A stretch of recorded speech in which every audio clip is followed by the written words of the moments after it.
les appelle bourgeois bohèmes ou bien bobos pour les intimes. Dans les chansons de Vincent Delerme, on les retrouve à chaque rime.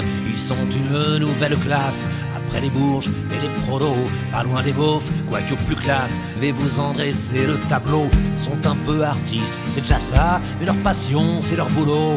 Dans l'informatique, les médias sont fiers de payer beaucoup d'impôts.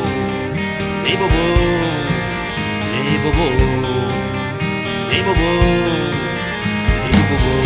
Ils vivent dans les beaux quartiers ou en banlieue, mais dans un loft. Atelier d'artistes branchés, bien plus tendance que l'avenue Foch. Ont des enfants bien élevés, qui ont lu Le Petit Prince à 6 ans, qui vont dans des écoles privées, privées de racailles. Je me comprends, ils fument un joint de temps en temps, font leurs courses dans les marchés bio, roulent en 4x4, mais le plus souvent préfèrent se déplacer à vélo.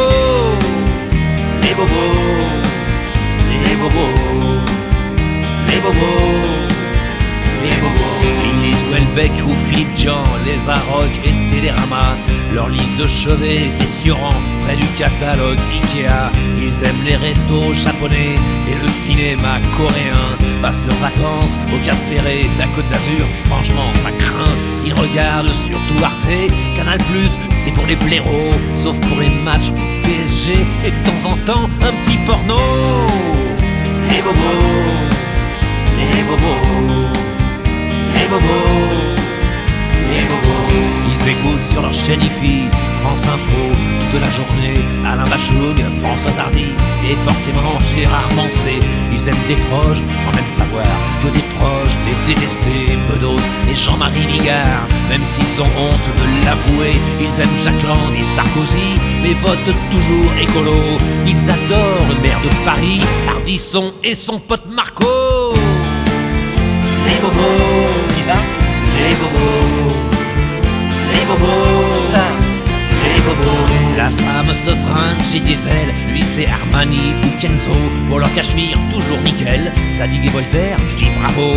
Ils fréquentent beaucoup les musées, les galeries d'art, les vieux bistrots, boivent de la manzana glacée en écoutant Manu Chao. Ma plume est un peu assassine pour ces gens que je n'aime pas trop. Par certains côtés, j'imagine que je fais aussi partie du lot.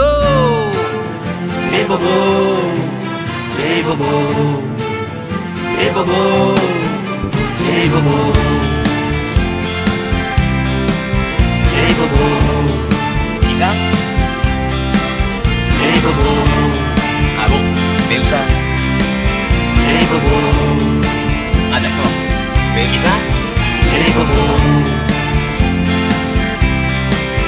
Les bobos. Les bobos. Les bobos. Les bobos. Mais où ça? Les bobos. Les bobos. Les bobos. Les bobos.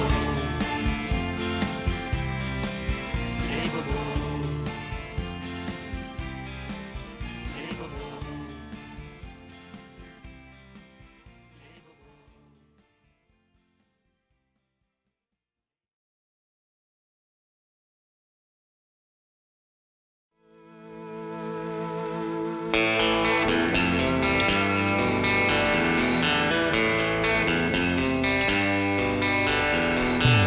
Comme il y a eu Gainsbourg et Gainsbar, il y a le Renault et le renard. Le Renault ne boit que de l'eau, le renard carbure au Ricard. Un côté blanc, un côté noir, personne n'est tout moche ou tout beau. Moitié ange et moitié salaud, et c'est ce que nous allons voir. Docteur Renault, Mister Renard. Renard est un sacré soifard, Renault est sobre comme un moineau.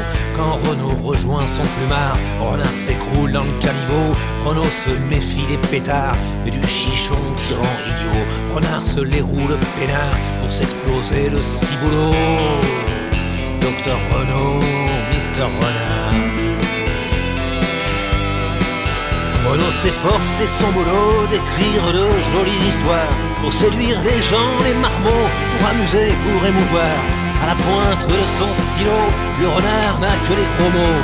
La parano et le cafard lui inspirent que des idées noires.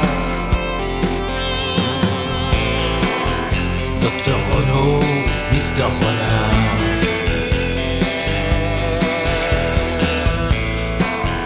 Docteur Renaud, Mister Renard.